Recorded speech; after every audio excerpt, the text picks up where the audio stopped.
नमस्कार साथियों, आज की क्लास का हमारा पहला प्रश्न है इलेक्ट्रिक टेस्टर में किस प्रकार का बल्ब प्रयुक्त किया जाता है। तो साथियों, यहाँ पे इलेक्ट्रिक टेस्टर का अर्थ है फेज टेस्टर, और फेज टेस्टर के अंदर जो लैंप लगा होता है वो लैंप कौन सा होता है, ये यहाँ पे पूछा गया है। तो साथियों, इलेक्ट्रिक टेस्टर को फेज टेस्टर के नाम से जाना जाता है, जिसका उपयोग किसी भी परिपथ के अंदर फेज की उपस्थिति का पता लगाने के लिए उपयोग किया जाता है। अब मैं आपको एक डायग्राम बनाता हूँ कुछ महत्वपूर्ण बात बताने के लिए।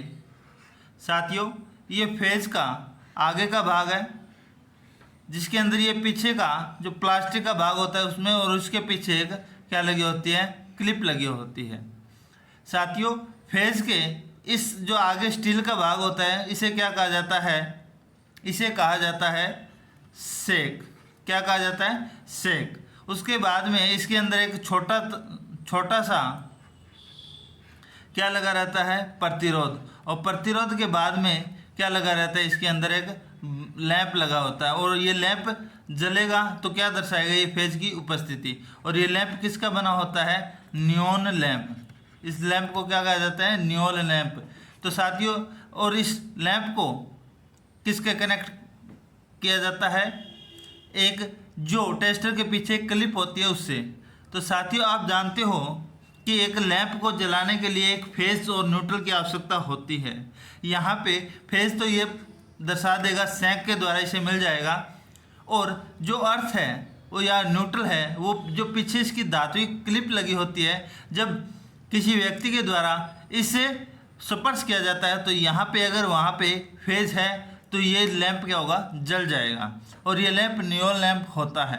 अब दूसरी बात, यहाँ पे एक क्वेश्चन ये भी पूछा गया है कि एक इलेक्ट्रिक टेस्टर के अंदर उसकी जो प्लास्टिक की हैंडल होता है, उस हैंडल के अंदर नियॉन लैंप के अलावा कौन सा पदार्थ भरा रहता है, ये भरा रहता है नियॉन लैंप के साथ एक प्रतिरोध का उपयोग किया जाता है। इसका कार्य क्या है, जैसे यहाँ पे वोल्टेज है 240, तो ये 240 वोल्टेज को ड्रॉप करके 10 या 5 वोल्टेज के अंदर परिवर्तित कर दिया जाता है, ताकि फेज उपस्थिति के दौरान किसी भी मनुष्य को विद्युत का झटका ना लगे।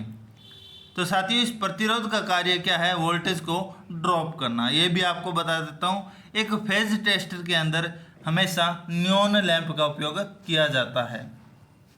अगला हमारा प्रश्न है, निम्न में से संलयन झलाई का उदाहरण कौन सा है। साथियों, यहाँ झलाई उपयोग शब्द है निमी भाषा का, जिसे क्या कहा जाता है, वेल्डिंग। क्या, वेल्डिंग कहा जाता है। संलयन वेल्डिंग का उदाहरण कौन कौन सा है। यहाँ संलयन वेल्डिंग का उदाहरण है, जैसे दो धातु को जोड़ा जाता है, और जोड़ने के बाद यहाँ के कुछ जोड़ के अंदर कुछ खांचे रह जाते हैं, उन खांचों को भरने के लिए जिस वेल्डिंग का उपयोग किया जाता है वो वेल्डिंग कौन से प्रकार की है, आरक वेल्डिंग। कौन सी वेल्डिंग, आरक वेल्डिंग है। इनके अलावा यहाँ पे गैस वेल्डिंग, लेजर वेल्डिंग इत्यादि का उपयोग किया जाता है। तो साथियों, जलाई का अर्थ है यहाँ पे वेल्डिंग का, और जब दो धातुओं को वेल्डिंग या स्थायी जोड़ देने के लिए जोड़ा जाता है तो कुछ खांचे रह जाते हैं, उन्हें भरने के लिए आरक झलाई या आरक वेल्डिंग का उपयोग किया जाता है। अगला हमारा प्रश्न है, तांबे की दो चादरों पर किल्लक लगाए जाते समय किल्लक प्राथमिक रूप से किसका बना होता है। तो साथियों, यहाँ पहले आपको बता देता हूँ, तांबे की दो चादर उनको जोड़ने के लिए यहाँ किल्लक क्या है, रिविट। किल्लक क्या है, रिविट है। तो रिविट को निमी भाषा के अंदर किल्लक कहा जाता है। साथियों, यहाँ पे बात की जाती है कि किन्हीं भी दो चादरों को अस्थायी जोड़ प्रदान करने के लिए रिविट का उपयोग किया जाता है। किसका उपयोग किया जाता है, रिविट का उपयोग किया जाता है। अब मैं आपको ये भी बता देता हूँ कि रिविट अक्सर तांबे की, ब्रास की, एल्यूमिनियम की बनाई जाती है, पर यहाँ पे क्वेश्चन में आपको दिया गया है कि तांबे की दो चादरों को जोड़ने के लिए, तो जिस धातु की जो चादर है उन्हें जोड़ने के लिए उसी धातु का क्या रिवेट का उपयोग किया जाता है। तो यहाँ पे तांबे की दो चादर है तो उन्हें जोड़ने के लिए तांबे का भी रिवेट लगाया जाना आवश्यक है। चलिए बढ़ते हैं हमारे अगले प्रश्न की तरफ। अगला हमारा प्रश्न है, घरेलू उपयोग में किस प्रकार का सबसे सामान्य और महत्वपूर्ण फ्यूज प्रयुक्त किया जाता है। साथियों यहाँ पे बात की गई सबसे सामान्य सिंपल और महत्वपूर्ण फ्यूज घरों में कौन कौन सा होता है। तो आपको पता होगा साथियों, किटकैट फ्यूज है जो कि ज़्यादातर घरों में उपयोग किया जाता है। यहाँ पे आप एमसीबी मत कर देना, एमसीबी का मतलब होता है मिनिएचर सर्किट ब्रेकर, परंतु यहाँ पे फ्यूज की बात हो रही है तो किटकैट फ्यूज का उपयोग किया जाता है। अब साथियों किटकैट फ्यूज आपने नाम सुना होगा, पर इसके बारे में कुछ महत्वपूर्ण बिंदु आपको मैं ये भी बता देता हूँ कि इस फ्यूज के दो भाग होते हैं। कौन से? दो पार्ट होते हैं। एक पार्ट को तो कहा जाता है फिक्स, क्या जो दीवार पे लगता है उस पार्ट को क्या कहा जाता है फिक्स, और दूसरा जो भाग है उस फिक्स में समायोजित किया जाता है उसका नाम क्या होता है कैरियर। क्या कैरियर उस एक किटकैट फ्यूज के दो भाग होते हैं, एक को नाम दिया गया है फिक्स और दूसरा कैरियर। साथियों कैरियर भाग के ऊपर फ्यूज को लगाया जाता है और फ्यूज की रेटिंग हमेशा किस में होती है? एम्पियर में दी जाती है। ये भी मैं आपको बता देता हूँ। अब किटकैट फ्यूज सामान्यतः मैं आपको बता देता हूँ 500 एम्पियर तक, कितने?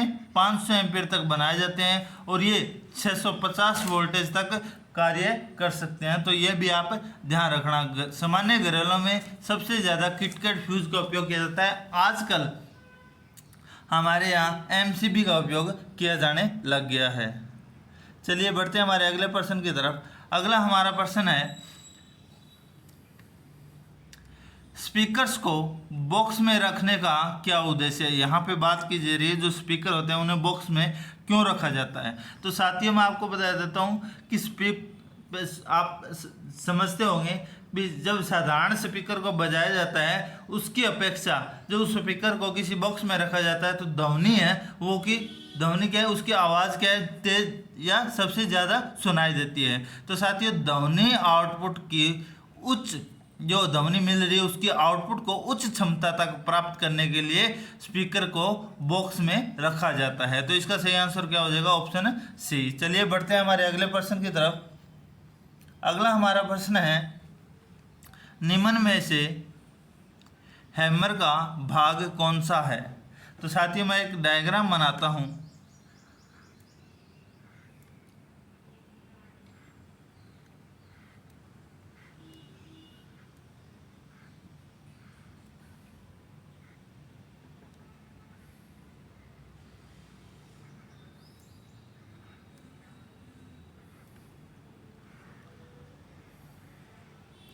ये एक डायग्राम है। ये किसका डायग्राम है? एक हथौड़े का। हथौड़े के इस भाग को क्या कहा जाता है? हैंडल। इस भाग को क्या कहा जाता है? आई होल। इस भाग को क्या कहा जाता है? फेस। इस भाग को क्या कहा जाता है? चिक। और इस भाग को क्या कहा जाता है? नेक। तो साथियों जो हैमर के भाग की बात की जाए तो चिक सबसे हथौड़े का मुलायम भाग क्या कहलाता है? चिक कहलाता है और ये सबसे मुलायम भाग होता है हथौड़े का। आई होल का मतलब है जिसके अंदर हैंडल को समायोजित किया जाता है, आई होल कहलाता है। हैंडल जो कि लकड़ी या प्लास्टिक का बना होता है। फेस की बात की जाए जिससे किसी रिवेट को किसी धातु की चादर को पीटने के लिए काम में लिया जाता है उसे। और नेक जिसका दूसरा भाग होता है नेक। और ये सभी किसके भाग हैं? हैमर के भाग हैं। चलिए बढ़ते हैं हमारे अगले प्रश्न की तरफ। अगला हमारा प्रश्न है, इनमें से कौन सा परिपथ वियोजक सबसे कम आरक ऊर्जा का उत्पादन करता है। अर्थात ये एक जो कि ब्रेकर है जिसमें सबसे कम आरक उत्पन्न होती है वो कौन सा होता है? एयर ब्लास्ट होता है। अगला हमारा प्रश्न है, पदार्थ मृदु होने के कारण या मुलायम होने के कारण विकृत हो जाता है जिसकी वजह से एसडब्ल्यूजी के इस्तेमाल में उसके वायर को नहीं मापा जा सकता।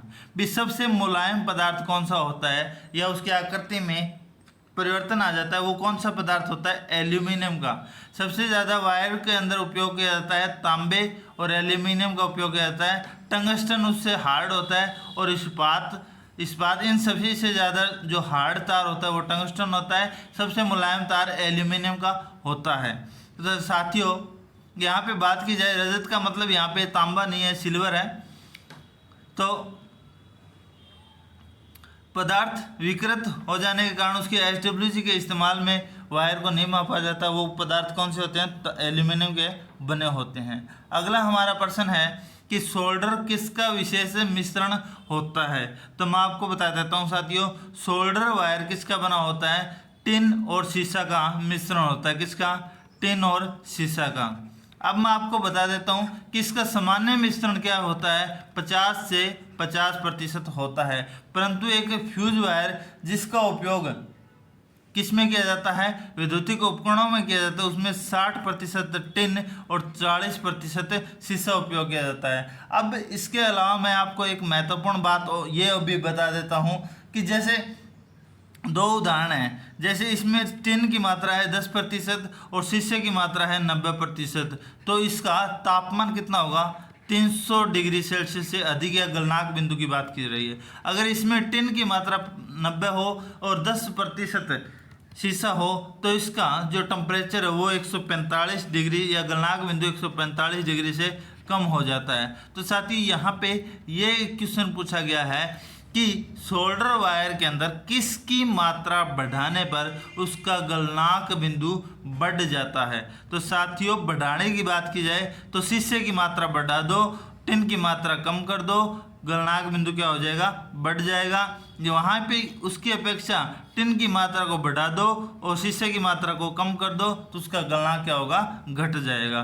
सोल्डर वायर हमेशा टिन और शीशे का बना होता है। अगला हमारा प्रश्न है, इलेक्ट्रॉनिक्स कार्य के लिए सोल्डर में टिन और शीशे का सबसे उचित अनुपात क्या है? तो मैं आपको बता देता हूँ, इलेक्ट्रॉनिक्स कार्य की बात की जा रही है तो इलेक्ट्रॉनिक्स कार्य के अंदर 60% टिन और 40% शीशे का उपयोग किया जाता है। तो इसका सही आंसर हो जाएगा ऑप्शन सी। अगला हमारा प्रश्न है, वायर के सिरे पर टिनिंग का क्या तात्पर्य है? तो साथियों मैं आपको बता देता हूँ टिनिंग क्या होता है कि हमारे पास जो सोल्डरिंग आयरन होती है उसकी जो टिप होती है उस टिप के ऊपर एक पतली सी सोल्डर की परत चढ़ाना क्या कहलाता है? टिनिंग कहलाता है। यहाँ पे बात की जा रही है सोल्डरिंग आयरन की। सोल्डरिंग आयरन जिसे हम अपनी भाषा के अंदर काइया बोलते हैं, तो उसके ऊपर जो सोल्डर वायर की परत चढ़ाना क्या कहलाता है? टिनिंग कहलाता है। बात की गई है यहाँ पे कि वायर के सिरे पर टिनिंग का क्या तात्पर्य है? तो तार के सिरे के ऊपर इसके ऊपर सोल्डर की परत चढ़ाना या कोटिंग लगाना ही क्या कहलाता है? टिनिंग का तात्पर्य है। तो इसका सही आंसर हो जाएगा ऑप्शन है सी। अगला हमारा प्रश्न है,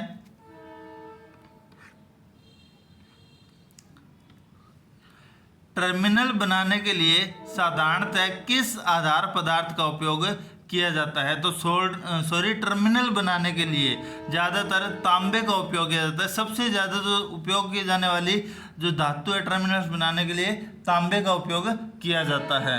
अगला हमारा प्रश्न है, विद्युत ऊर्जा कहाँ से प्राप्त की जा सकती है? विद्युत ऊर्जा को कहाँ से प्राप्त किया जाता है?